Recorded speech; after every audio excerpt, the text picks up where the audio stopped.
In a recent episode of his podcast, Joe Rogan unleashed a torrent of criticism aimed at Gervonta Tank Davis, branding him one of the most overrated fighters in boxing today.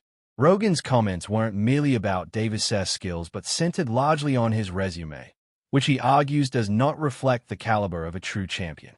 He hasn't been tested, Rogan stated, and maybe he gets wrapped up in the hype, but that doesn't make him a great fighter. Rogan's frustration stems from what he perceives as Davis' lack of real adversity in the ring.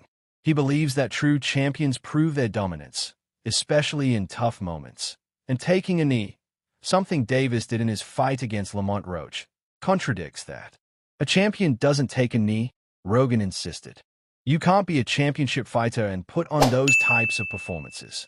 The controversy surrounding Davis reached a boiling point after his recent fight against Roach, which ended in a controversial majority draw. Many believe that Roach's impressive performance exposed Davis' weaknesses, leading to questions about whether he has faced legitimate competition.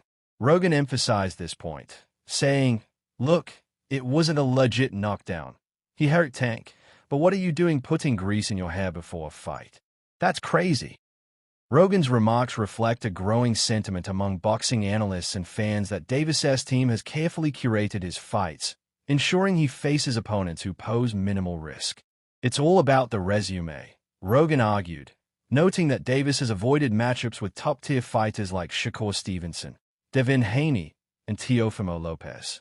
He suggested that Davis' avoidance of these fighters raises serious doubts about his readiness to compete at the highest level. Rogan commented on Davis' past victories, specifically mentioning his close decision win over Isaac Cruz. Cruz only had 2 weeks to prepare for that fight, he noted, adding that in a rematch, Cruz could potentially give Davis a tougher challenge.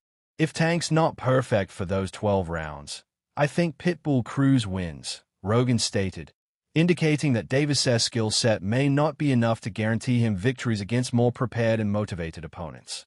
Rogan's critique extends to other fighters in the division, highlighting the talent that Davis has yet to face.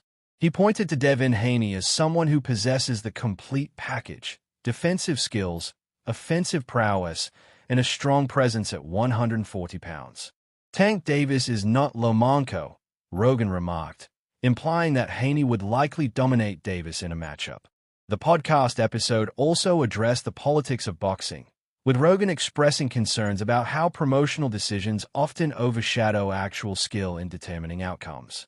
It took some politics to keep Davis as champion, he argued, suggesting that the system favors marketable boxers over the most skilled fighters.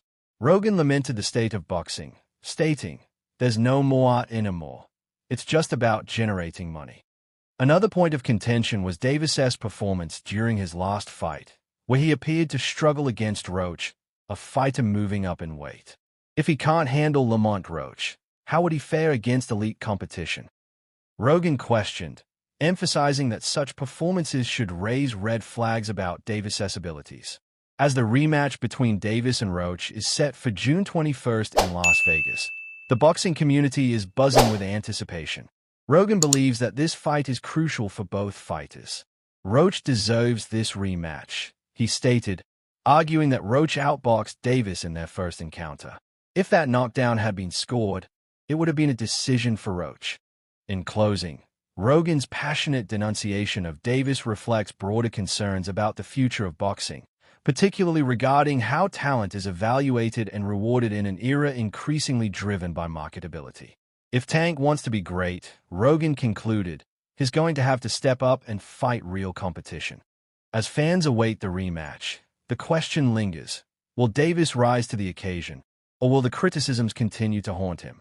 The outcome could redefine not just his career but also perceptions of what it means to be a true champion in the sport of boxing.